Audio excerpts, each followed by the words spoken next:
Welcome to the latest edition of Music That Left Its Mark. Joined again tonight by my good friend and colleague Mark Pike, who's got a gripe he wants to get out there about why he hates covers.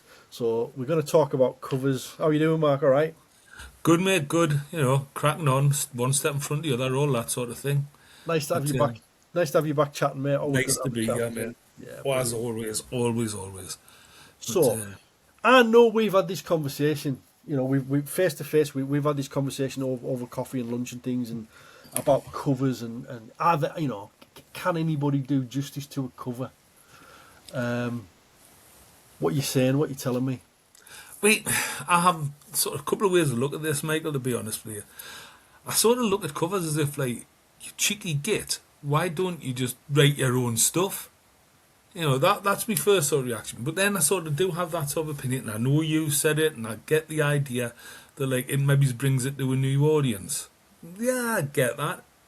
But sometimes the version is so identical. What's the point? If you're going to do something, take a cover version, do something of your own to it. Don't just make it like an exact copy, because you might as well just say, I'm them. Yeah, I No. get that, So, and I so know back. I remember I always found it quite strange. Back in the '60s, you would have, or in the '50s and the '60s, you'd have multiple artists with the same song yeah, in the charts at yeah, the same time. I always thought that was really, really mad. yeah. And I suppose it came down to which artist, whether it's like the whole whether are you Who Beatles, are did you you like? Stones, are you, Well, what are you you had into? it with the what was it? Stuff like blue suede shoes. Yeah. That was double, wasn't it? It was Elvis and oh god, I can't remember the fella's name now. But it's gone. It's gone. I've got it. I can see him, and I can't. Yeah. I've got Carl in me for some reason, but maybe not. Maybe But no, it's things like that. But it's also the idea of, like, sometimes certain things just shouldn't be covered. In my opinion, there's certain songs that just, no, that's wrong. Just do not cover that song. I mean, for me, anything by Rush should never ever be covered. In fact, nobody could, because they're not technically gifted enough to cover anything by Rush. Anybody in the world. But then there's one of the ones that really ground us was when the Far Corporation done the cover version of Stairway to Heaven, and I just thought, that's done me. That has just finished me off. yeah, And you know, yeah. it was one of the only times where I actually thought about physical violence to a band. Um, I'm with you there. And then, of course, there was He Who Must Not Be Named. Can you guess what it is yet? Rolf Harris. He's a version, Stop. the Chuck Yeah. Doll. What a load of crap. But You know, you see, and this is the thing for me, and they even down to, like, Spirit in the Sky by Doctor and the Medics and Norman Greenbaum. Leave it alone, because you just look stupid and now you sound stupid. yeah. So Yeah, just stop you're it. right. There are some songs that just should not be touched. And Yeah. Stairway to Heaven.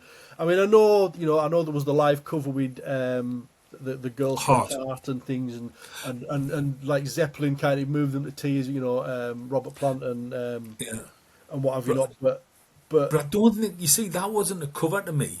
That was a tribute. well, it was a homage, was it? And I mean, and Yeah. they had Jason Bonham on the drums as well. To be fair, Yeah. Yeah.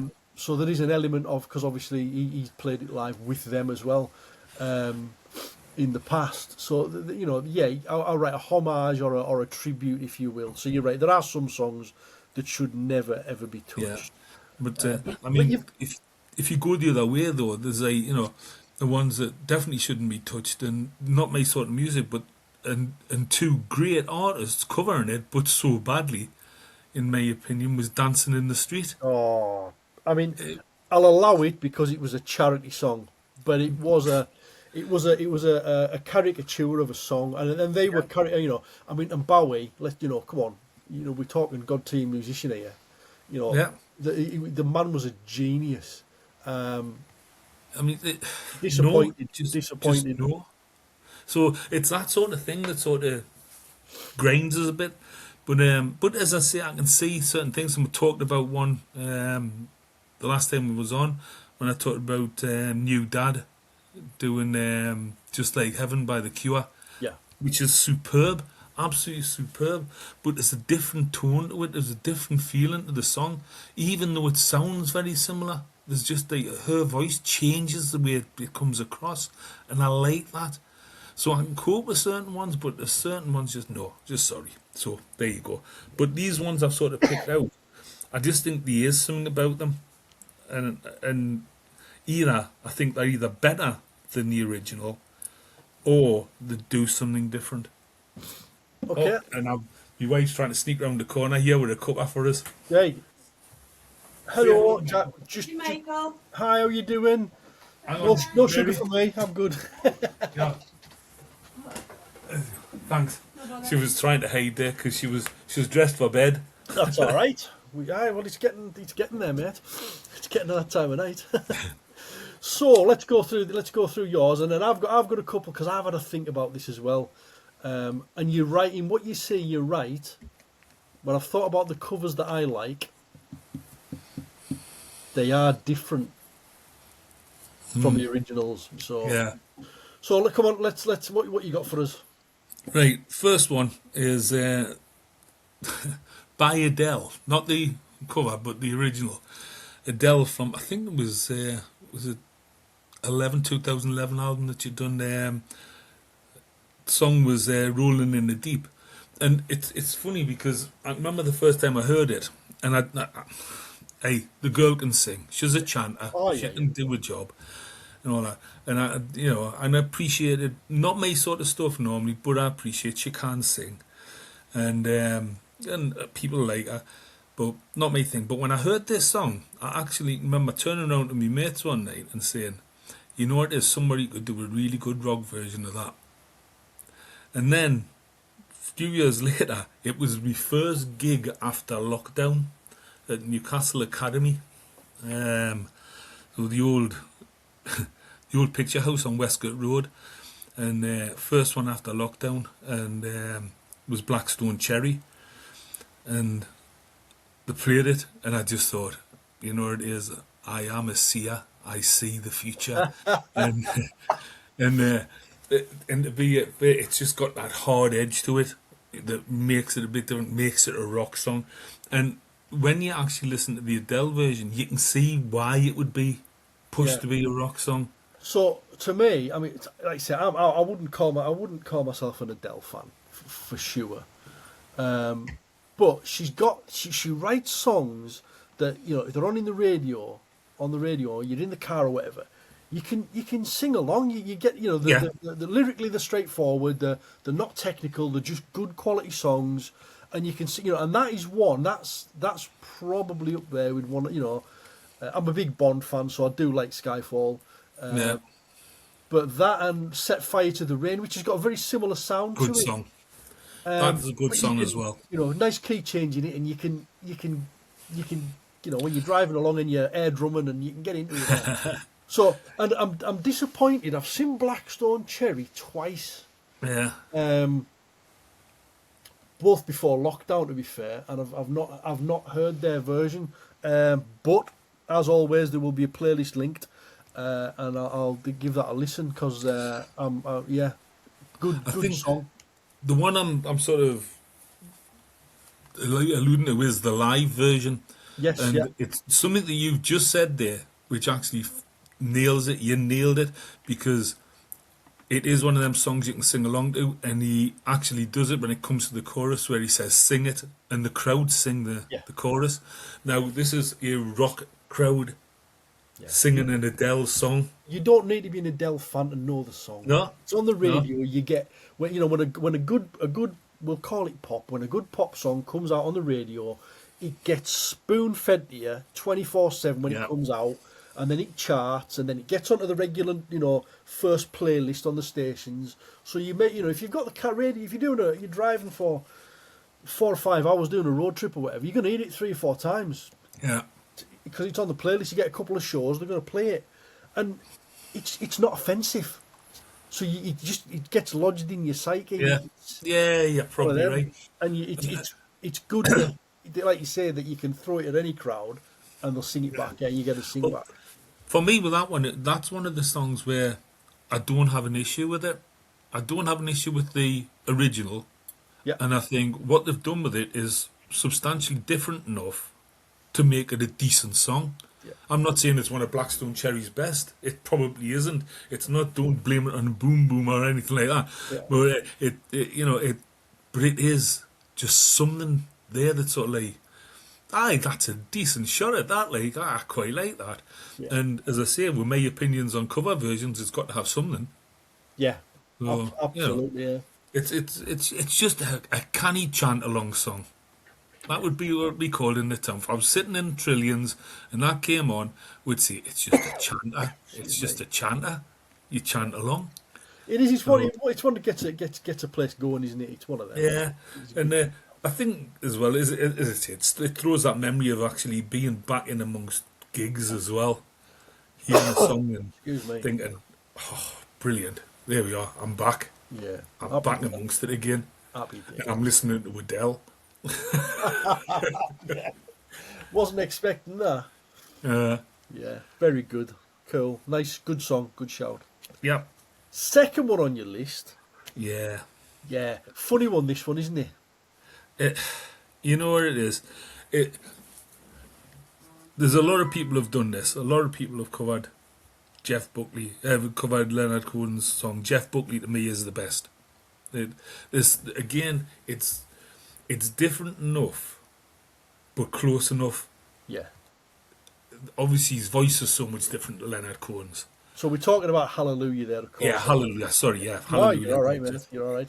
But yeah, Um, it's been covered so many times. Yeah, But yeah, I would agree. Jeff Buckley's voice really lends itself to this song.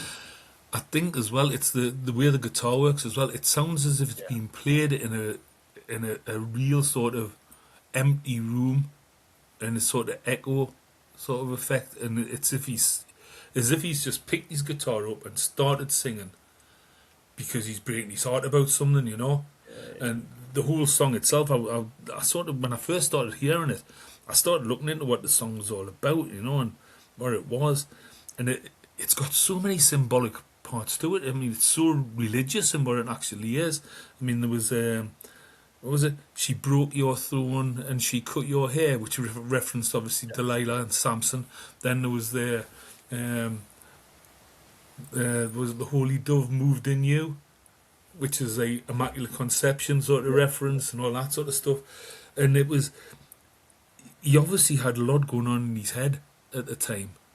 And but I think we mentioned the fella earlier on, David Bowie actually said about the album Grace. He said it's the album that he would take with him onto a desert island. That would be the one album he would take on the desert island. I thought, well, if somebody like him's thrown out that, then it's obviously got to be a bit special, you know what I mean? Yeah. And that's why his dancing in the street was so bloody disappointing. But, I mean, fella I saw, Jeff Buckley, died at 30-year-old. Yeah. And he never made it big until after he died. Yeah, which is, I mean, it's often the way we see it many times, don't we? Yeah, which is a shame. I mean that particular version, it's got an ethereal quality to it. Yeah. I mean, like I said, I think the lyrics kind of take you that way anyway. But that particular version, you're right, it's got this ethereal kind of. It gives a big sound quality with very low production value. I think. Yeah. That's very much so. It's incredible the way it's done. But just as an aside, I was looking at when he died in 1997. He died, and supposedly he was with one of his mates waiting for the band to turn up, and he went for a swim. Decided to go for a late night swim in the Wolf River, and suppose he was singing "Whole Lot of Love," the chorus "The Whole Lot of Love" by Led Zeppelin, and a tugboat went past, and he got caught in the wake, and just drowned, you know, and. It's funny because I often wonder at myself, that song makes it sound like it's come from somewhere else, you know, as if like he'd sang it after he'd gone, sort of thing, that whole sort of ethereal part, as you said. Yeah. You know, and I just think he had such a fabulous voice and he was so underrated for what he was. And I just think that song just hit it for me. That was just one of the ones I thought. It is a beautiful song, and a lot of people really rate that song for they've got various attachments to it. Yeah. various versions of it, but yeah, that I think I would go with you on the Jeff Buckley version. Leonard Cohen's version is good, but Leonard Cohen's got a very distinct kind of voice, Yeah. hasn't he? It's Yeah. you know, I it, mean, distinct voices are great. I love the idea of distinct voices, but with the Jeff Buckley one, it just echoes inside. yeah, it takes it to another level. Yeah. Well, mate, for sure. Yeah, Yeah. So, I think with that one, it's different to the original, and it's different to all the others that are out there, and it just stands above them all. yeah, It just is a better song. yeah. Yeah. And that's tough on Leonard Cohen, but I just think that is a better version than the Leonard Cohen one. Yeah, and it's interesting because that doesn't happen very often. I mean, I racked my brains, and I know it's always personal, but I think the only other song I can think of that was a better version than the original, and it always makes me laugh because a lot of people have argued back with me that this wasn't actually a cover, but it is, and not whether it's your kind of thing or not, but it was for me at the time. "Step On" by the Happy Mondays. Mm. Interesting cover, better than the original because the original was just flat.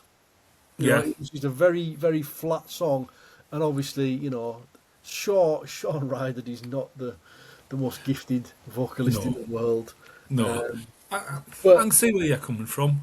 but he But carries it. That song just it does something else. For yeah, me as a cover, I think it's up yeah, there. and I'm not going to disagree. I just wonder, as you say, they weren't technically the greatest group in the world, and therefore, I don't know, not for me. But I I can think see he's, I where. think I think he's robbed a living. Bez has robbed a living. Well, definitely. I mean, basically, he was a male Pans people, wasn't he? I I was listening. He was on with Ken Bruce earlier this week, Yeah. and those maracas. He said they were going to do the first gig and they were lying on stage. They weren't even his. He just picked them up, so it's totally by accident. And he's like, "That because you you've made us a fortune." Well, we went there some years ago. We were out in, believe it or not, of all places, Magaluf. We took Jack and one of his mates, I think was 16-year-old at the time, and round the corner was the Hard Rock Hotel, and the Happy Mondays were on, and Jack and his mate Callum went to Callum McGregor, Dr. McGregor's son. Uh-huh. We went to the gig, and they were actually right at the front, and he says Bez was just dancing in front of them, and they just thought, what do you do? What do you, apart from that, what do you actually do, mate? Yeah, like the smell of his keys and shake some maracas. I think that's the But ultimately, said they were brilliant live, yeah. absolutely brilliant. I've But not seen them, but I've heard it said by a few people that they were they are really good live. And the same with Black Grape. yeah, So the follow-on band after the Happy Mondays went their own way. yeah, in expecting the it to name of the live. Father. Yeah, but anyway, just my thoughts. When we're talking about Yeah, decent shout. covers better than the original, which I think is a tall order sometimes. Well, I'll go with the next one because I think the next one is. Oh, that's a big It is. that's a big It statement is. because that's a big song. Oh, without doubt, mate. See, I think for probably a little bit older than me, but for people who were around that time, you were either a Beatles fan or you're a Stones fan. Now, Yeah. for me, a little bit younger than that, I always preferred the Stones to the Beatles because we're a bit more rock edged. That's the way I felt about it. They've done some fabulous songs, the Stones. And this one was probably my favourite, Give Me Shelter. Cracking song. Really good song. I mean, obviously Jagger's vocals on it are absolutely outstanding. Musically, the song is really good.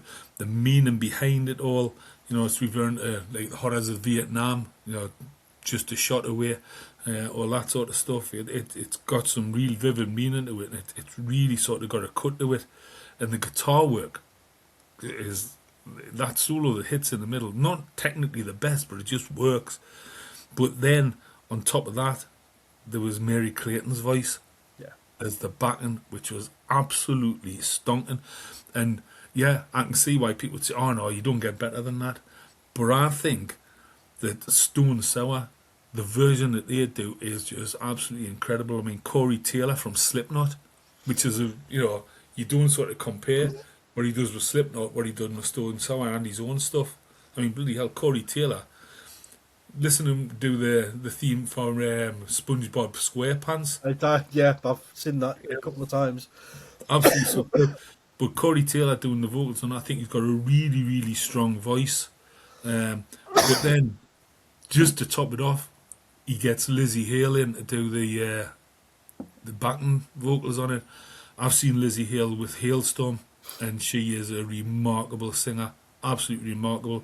And I just think there's real similarities between Mary Clayton and Lizzie Hale in that vocal. Yeah. And I think that they're both great songs, but for me, I just it just takes it on a level. It just really does. It means something.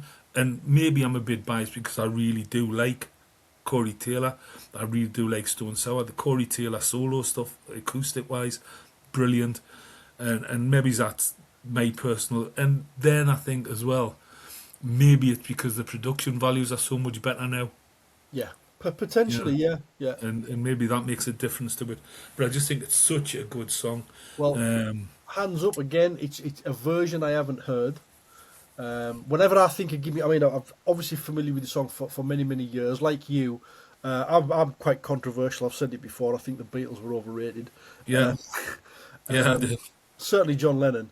I know they've given us some great music. In fact, what I was going to say was, "Give Me Shelter." I was always aware of it. I always liked it, but then it appeared on the soundtrack for Layer Cake, which is probably my favourite movie. Fantastic soundtrack, but the placement and use of that song, where it is it sends shivers. Yeah. But I will have a listen to that because obviously it's a good song, and I do like to listen sometimes to other people's versions and things. But they also do a really good another cover version of the Stones. They do a cover version of Wild Horses. Right, yeah, Really good. And I was toying with a different cover again. The Corey Taylor does a cover version of Chris Isaac's. Oh God, the song's gone. Wicked Games. Wicked Games, yeah, he does a cover version of Wicked Games, but I just don't think it's as good as the Chris Isaac version. Yeah. So I had to go with the one I thought was better. Yeah. Well, I'll be really controversial, potentially to you and certainly to anybody listening. I've got two covers for me that, in my opinion, are better than the original. One of them is by Def Leppard. Obviously, I'm biased because Def Leppard are my favourite band. But they done an album, Forget Midnight, called Yeah, and it was an album of covers. Yeah. And they did some. It's quite a solid album. They don't destroy anything particularly badly, but they do a really cracking job of Waterloo Sunset by the Kinks. Right. No, I do like Waterloo Sunset, to be fair. I love the original, but they give it that rock edge, that guitar, and we're in Vivian Campbell era, so we've got Vivian Campbell and Phil Collins on guitar, and it's just it just gives it a bit of an edge. And as much as I love Def Leppard, Joe Elliott's voice doesn't suit everything, but it suits that. I mean, they did do a version of Personal Jesus by Depeche Mode that I really didn't like. Well, funny enough, I did think about the Johnny Cash version of Personal Jesus. And, but again, I think that, to me, Personal Jesus is one of them songs I don't think should be covered. Because I think the original is brilliant. Dave Gahan is... I think they're one of them bands that is so badly underrated. Yeah, but again, not comparing them to Def Leppard, but chuck them in the same basket. Vastly, massively underrated in the UK, made it really big in the US. Yeah. Still got a big following and doing stuff in the US. And I always think that's just a crying shame, really, that the home audience didn't appreciate them as much as they should have. Well, I'll tell you who else does another cover version of Gimme Shelter. Again, more rock edged again. Thunder, Right? Yeah. Danny Bowes. They do a decent version, but I just think that the Stone Sour version is that bit better, and that's difficult to say because I really like Danny Bowes as a singer. Yeah. But at the end But of the day, it's something that ticks a box for you, isn't it? So yeah, the other one of mine that's quite controversial, and I know I've just said the Beatles. I think the Beatles were overrated. My favourite Beatles song's always been "Lucy in the Sky with Diamonds." yeah, I get that. I love it. Love the lyrics. Great song. Good sing along tune. Elton John's version blows theirs out of the water. Mm, Absolutely. I mean, I know it's got that bit of like reggae riff towards the end, but the whole key change and the step change through the yeah, song and the way it's constructed, the way it scaffolds the build through the choruses. it's a very very good song. And I've always been a big fan of Elton. I think he's a genius. I think he's had some absolute um, what's the word I'm looking for? Some shite albums. He's put some crap out. He has put some crap out. But yeah, when he's working with Bernie and they are so prolific, they're not everyone's not going to be a banger. You're gonna churn some fillers out. But that for me as a cover, that was just yeah. I think Elton John is one of them blokes that you've got to give him credit because he can cover. Well, he can do any sort of music. He can Yeah. sort of hit any sort of range of stuff from your typical pops to your ballads to the rock stuff. He throws it out there, Yeah. Saturday Night's All Right for Fighting and stuff like that. Yeah, and when you think, so I was, I mean, I was introduced to Elton John when I was at school. My art teacher used to play "Goodbye Yellow Brick Road" in the classroom, the Yeah, album, and I'll always love that album. But then I kind of found my own way with him and started, albums like "Too Low for Zero," I absolutely love, which is an out and out pop album from early 80s, yeah, and then other bits and pieces and the stuff he did with George Michael, "Don't Let the Sun Go Down with Me" and stuff. yeah, That's my wife absolutely loves that song, and I like it too. It's a cracking tuner, but yeah. you're right. I think you've got to give Elton a lot of credit. But that version, if you've not heard it, if anybody's not heard that one, "Lucy in the Sky," it Well, is longevity for him, absolutely mate. banging. Oh Got yeah, to have something longevity. yeah, So, so I'll move on to number 4. Um, yeah. Now, again, every time I do one of these, Michael, there'll always probably be a Lindisfarne song in it because of where I'm from. Yeah, But I was surprised to see that obviously we were talking about covers and how we've talked about them and obviously talked about them yeah, today and in the past. So then for you to drop a Lindisfarne song that's been copied, I was a bit like, oh hello, but this there's a must be difference good. here, isn't it? This must be good. But to be There's a fair, subtle difference in it. well, the subtlety, as in it's almost the handing of a baton, isn't it? It is. That's the way I looked at it. It's a the father to adopted son sort of thing as far Yeah, as I'm concerned. So yeah, absolutely. Winter Song originally by Lindisfarne, covered by Sam Fender, and I don't think the reason I picked this one is because I don't think anybody else or anybody from outside the Northeast, anybody who wasn't had a strong Geordie accent couldn't have done it. It had to be done by that accent because it works with our accent. It's sort of the meanings, the way he put things across. Alan Hull, the genius that he was, put things across, and Sam Fender sort of got it. He understood it, and them things came across.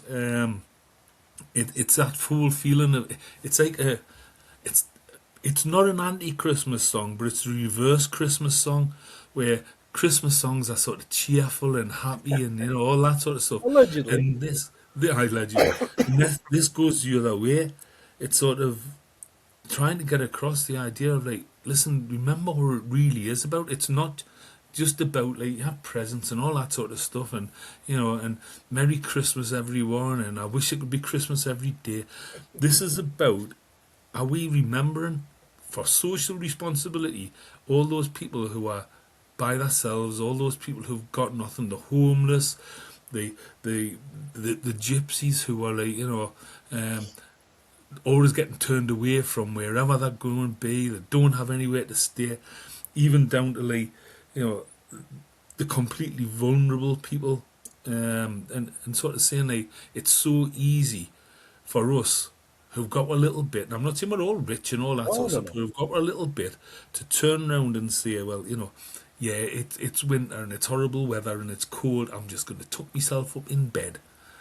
And then you've got like these people who are on the streets, and Yeah. these people who've got nothing. And is it not about time that we start to remember? And this is really what we should be looking at. And I think that particularly strikes home now. I think it's come full circle from when Alan Hull first wrote it, right away to now, when we're looking, how many years later, and we're still looking at the same things. The political face of this country has not changed, no matter which party you are into and all that, it hasn't changed. And we're still going through the same issues again and again and again. And the people who suffer it are the poor. And Absolutely, and I'm not going to get onto my political soapbox. I have got a political standpoint. You are right, and I just think at the end of the day, it doesn't matter. It's that old saying, isn't it? If voting made a difference, I wouldn't let you do it. We as at the end of the day, you're I'm going to say you're working class, but the way things are going, I think working and middle class people in this world are gonna suffer. They're yeah, always going to suffer, and we're moving more and more towards that. But that, like I said, that's a different podcast. yeah, But yeah, but you're right. You're right. Sometimes a song, tells a story and paints a picture that kind of makes you reflect. and it sort of, as I was getting out, it's Sam Fender's voice comes across so well in it. It sort of, it's crying for you to actually take on board the message. And he puts it so well. And again, it's one of them songs that's it's very minimalistic and it's music. It's just the lyrics are the important part, the voice is the important part. And as I say, you should never cover anything by Lindisfarne, but this lad done a cracking job. And it had to be somebody from the area who had to explain it out the same way. And fair play to this fella. And then what's he just done? He's just won the Mercury Music Award, and then just these prize money. I'm going to throw that back into the small venues Yeah. because they don't get anything, and I'm losing out, and we're going to lose out big style on a big style. So fair play. He's starting to support his own as well. Yeah. So hey, just like the lad, Good for local him. boy Yeah. come good. I'll be honest. When he kind of launched onto the scene, I was aware of him in the peripherals. I didn't really pay a lot of attention to him, and I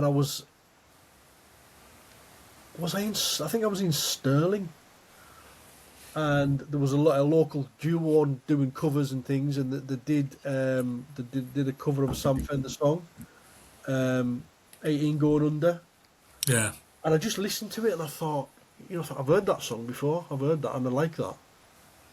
And my wife was kind of all over it. She, oh yeah, it's Sam Fender sort of thing. I was, oh right, okay, yeah. But then I started listening, started having a look, and I thought, you know what, yeah, he's got something. This lad, yeah. he's definitely a talent there.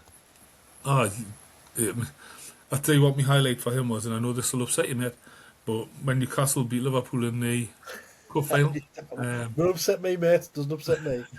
but it We have a was, Liverpool house that doesn't make me a Liverpool fan. but he was. I'm going to get this probably wrong. He was in Germany. They were on tour in Germany. I'm going to either say Dusseldorf or Frankfurt, one of them two, and. He went on an hour late because the band and him wanted to watch the end of the game. And there's a brilliant part in one of his songs, which is Closer to It, this song. Brilliant song. And the lines are, it breaks the song in the middle, like a middle eight. And it's, what is God? I've never found it. But he's changed it. For that one night, he changed it to "What is God? His name is Dan Byrne," and it was just like all the band had the Newcastle tops on, and you could see in their faces were absolutely buzzing. And hey, I seen Alan Hull walking on with his Newcastle top on when I was a kid, and it's just that thing, and it's just that thing. I'm proud of where I'm from. Of course you are, mate. And you know what? I mean, I'm a I'm in exile. I'm a Scot living in Cumbria, but it's something about this part of the world. You know, I'm not a Geordie, but I'm a Northerner, and we were Yeah. one in the same. You know, so I like to see Newcastle do well. You know, I like to see Scotland do well. So do I, In the mate, but World it's Cup. just never happening. Pardon? Just never happens enough. No. Well, you know that. But we take it, and that's kind of the thing, isn't it? You know, you just listen. I've been a Scotland fan all my life, mate. So you know, I'm used to upset and defeat. It is I what get it it, is. mate. It is what it is. Oh, Brilliant. the last one is a band that we talk about all the time. Just, I love them. And again, this is another one you should never cover a song by them. I didn't think it was possible to cover Big Country, but again, a little bit of a strange one because it's not an exact cover. It's a real sort of the these girls turned it into a ballad and a ballad even ballad Aye, one of them. ballad. I should turned it into a ballad. Eddie Reader, ex Okay. Fairground Attraction, Right. Yeah, I know Eddie. you know, as in perfect. But she's very very big at the moment on the and has been for a while on the Scottish folk scene. And this song was this version of the song was done for a film called Our Ladies, about a group of young Scottish lasses who were going through I don't know, the journey over a weekend to find themselves and things like that. And the film's all right. It's all right. That's as much as you can see. It's not Okay. bad, but it's got a fantastic soundtrack on it. Not necessarily the songs that come across all the time, but like in nightclubs and stuff like that. Yeah. I have sort of the Human League playing in the background, Soft Cell playing in the background, Big Country playing in the background. But then Eddie Reader does this and makes it into, as I say, the ballad. And she's got a lovely voice. Eddie Reader's got a really, really nice voice. And she sort of accentuates the words probably more than Big Country did, where there was the music and the feeling of a bagpipe playing with Yeah. Big Country. This doesn't. It feels more sort of, you know, listen to what I'm saying here, listen to what I'm saying about this song, about the way things are. And it's very, very cleverly done. And I just think that, like, because it is slightly different, although it does sort of break at the end into the more traditional in a Big Country, the early part is so well put together, and her voice just transcends into a different level for me. Um, And and in a Big Country, that is a big tuner. oh, That is a oh, big song. yeah, and as I say, if that had been right, talk about the lad I've just been talking about. If that was Sam Fender doing it, I would have said, "No, you can't do that, mate. It doesn't work. That just doesn't work. Even if he'd done it that way, it wouldn't have worked." But the way she does that is very, very good. And it makes out to be an absolute corker of a song. And it's one of them ones where sometimes I'll just be sitting in the house in this room doing like odds and sods, and I'll just bang some music on and that'll come on, and I just sit back and just listen to it. And then it comes into the break where it actually hits in towards the more Big Country type style, and I'll get up and I'll start doing stuff again. You know, but it's just you've got to sit and listen to that first part. It's just an incredibly good song, and you know, and I think out of all of the five that I've put down as covers that I don't mind, I think this is the one I actually like. I really, really like, and yeah, I like Big Country, obviously, and maybe that's the reason you shouldn't like it because you really like the original, and it's not better. It's different, Yeah. and that makes it really good. But we've almost come full circle from the start of the conversation there, haven't we? That what makes a good cover is making it different, making it your Yeah, own, doing it well, doing it well, but making it your own. And just to go back, you made a comment earlier about bringing it to a new audience, which we talked about at the start. I'm a, obviously my musical roots are very much in rock, Yeah, and same. blues. And I've always been a Purple fan. Um, Yeah. but I love Cooler Shaker's version of Hush Yeah. because Yeah. again, it's almost Britpop slash. It's got that kind of Indian kind of vibe to it with this that sitari kind of vibe that they had. Cooler Shaker had, but again, opened it up to again. I remember having an argument with one of my stepchildren when that came out. Have you heard this new song? It's not a new song. Well, It's a cover. No, it isn't. I'm telling you, as it is. as I told you about the on the last one, the kid I kicked out of my classroom for asking if I'd seen the on Live 8, if I'd seen them old blokes covering Comfortably Numb by the Scissor Sisters. You know, get out. Just get out of my room. Go and research it, lad. You should not be. But We need to fill his ears with lead. He should not be allowed to listen to music. yeah, No. but I have got a couple of sort of honorary mentions, I think, as well, Michael. One of them was so close to being in there was Rosalie by Thin Lizzy, originally done by Bob Seger. Okay, yeah, I thought that was a really good one. Again, I just like Thin Lizzy, to be fair. yeah. Um, We do Another that. one, Go Your Own Way, Fleetwood Mac Yeah. classic, covered by the Cranberries, who, Okay, I'm sorry, but interesting. Dolores O'Riordan just had one of the finest voices She did known to indeed. mankind. Um, and then Chris Cornell, who I just really liked as a singer, does a really good version of Nothing Compares to You, but not as good as the original, so I couldn't have put it in. I Yeah, couldn't have done. that's a song. Yeah, that's never going to happen in terms of being bettered, is it? Yeah. I mean, there's a lot of stuff out there, but where do you go? Where do you stop? Where do you start? And they have to be different or better, as you said. And Yeah. that was my 5 choices, as what I thought were very, very special. But as I say, honorary mention to Dolores O'Riordan, because she's just one of the finest singers I've ever heard. And Yeah. and to Thin Lizzy simply because I like them. And hey, if you can do Bob Seger well, then you've got to do something right in your life, haven't you? Yeah, big. So Always been a big Lizzie fan. yeah, And I even and because I was I'm that age where I was my big musical influence was the 80s. I loved Lizzie even more when I found out Midge Ure did a stint with them. yeah, he did, he did. That was after he came up. Was it Slick?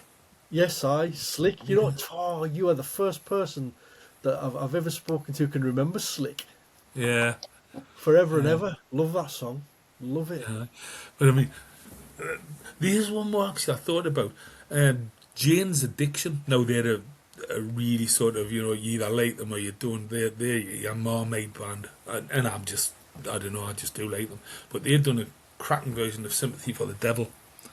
Um, you know, but there's another one, and the more I think about them, the more songs come in my head and think, yeah, that was all right, and that was all right, and that was all right.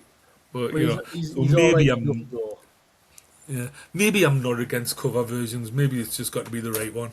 We've turned you. We've turned you around, mate. Nah, you haven't yet. Nah, it's not happening. Not happening. Nah. Mark, brilliant chat, mate. Absolute pleasure, mate. It's not recording this. This is just banter, as far as I'm concerned. Just sitting having a banter about And, music. and that's all. That's all the pod was ever meant to be, mate. It's just a chat about music that's left its mark on people, and obviously, Aye. for whatever reason, some of those covers, love them or hate them, dancing in the street, have left a mark. Oh, Mate. stop it, mate. Stop it, because I'll end up going to bed the night and I'll wake up in the middle of the night going, Singing it. South America. Oh, mate, take it easy, Mark. Until next time, and there will be a Brilliant, mate. next time. There will definitely be, mate. Thanks very much for having us again, mate. Cheers, buddy. You take care.